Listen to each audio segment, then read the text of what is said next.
Pernahkah Anda bertanya-tanya, bagaimana Islam bisa masuk di Indonesia?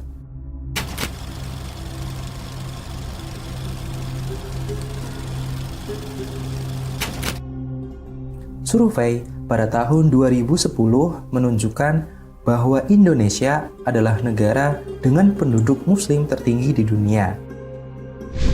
Lebih dari 87,2% dari penduduk Indonesia atau 220 juta penduduk muslim di Indonesia. Tentu saja mengalahkan jumlah muslim dari Arab Saudi, di mana agama Islam itu berasal. Arab Saudi pada saat sepeninggal Nabi Muhammad SAW dipimpin oleh kekhalifahan. Di bawah kepemimpinan para khalifah atau sahabat-sahabat Nabi ini, agama Islam berkembang dengan pesat. Wilayah geografis semakin luas dan kegiatan militer pun terus maju. Awal dinasti kekhalifahan memiliki visi utama yaitu penyebaran agama Islam. Selain itu juga fokus dalam pengembangan ekonomi, penelitian, dan perdagangan. Islam mencapai kejayaannya pada masa ini karena semakin banyak dan luas jangkauan dalam penyebaran agama Islam. Penyebaran agama Islam dilakukan melalui misi perdagangan, sehingga dengan mudah menyebar sampai ke Samudra Hindia dan Atlantik. Dari sinilah Islam masuk ke Indonesia. Sebelumnya, Islam telah masuk di India pada abad ke-7 Masehi. Wilayah India merupakan penghubung antara pelabuhan Asia, Tenggara, dan Arab Saudi pada saat itu. Pedagang Arab Saudi menjelajah dunia untuk penyebaran agama Islam. Setiap negara yang disambangi dipastikan mendapat ajaran Islam. Cara penyebaran agama Islam ini pun dengan bahasa asli negara yang dituju, sehingga dengan mudah dipahami dan diterima oleh masyarakat setempat.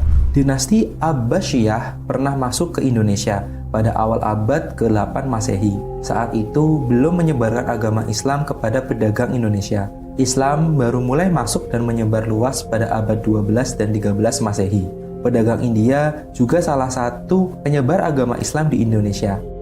Islam diyakini masuk ke Indonesia melalui pantai utara Sumatera. Setelah masuknya Islam di Indonesia, kaum Sufi kemudian menyebarkan Islam ke penjuru Nusantara. Seperti yang telah kita ketahui, Indonesia pada zaman dahulu adalah negara kerajaan. Ada masa di mana Indonesia memiliki kerajaan-kerajaan Islam. Kerajaan Islam yang pertama kali berdiri adalah Samudra Pasai.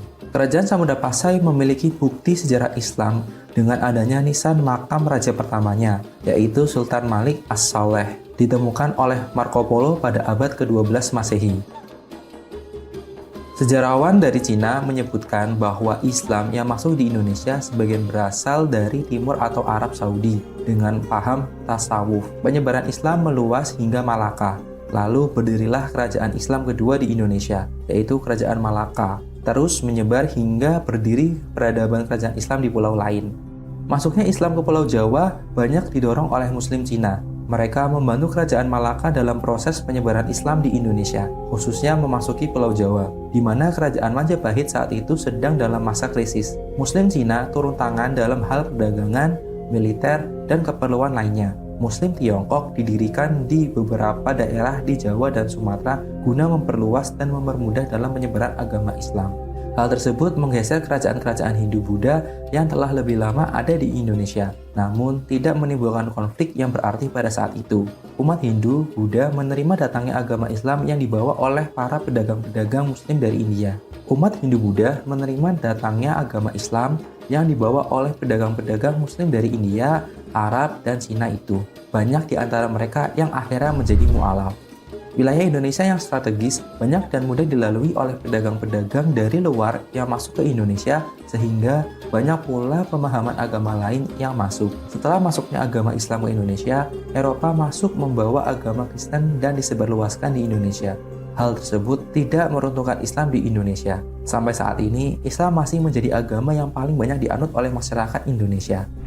Indonesia dengan berbagai macam budaya, etnis, dan agama yang ada di dalamnya menciptakan satu ideologi untuk bisa dijadikan pegangan oleh masyarakat untuk saling hidup berdampingan, hidup rukun, menghargai sesama dan toleransi atas kepercayaan yang dianut oleh setiap masyarakat. Sehingga sampai saat ini, Indonesia dengan Pancasila masih menjadi negara yang damai dengan berbagai latar yang ada di belakangnya.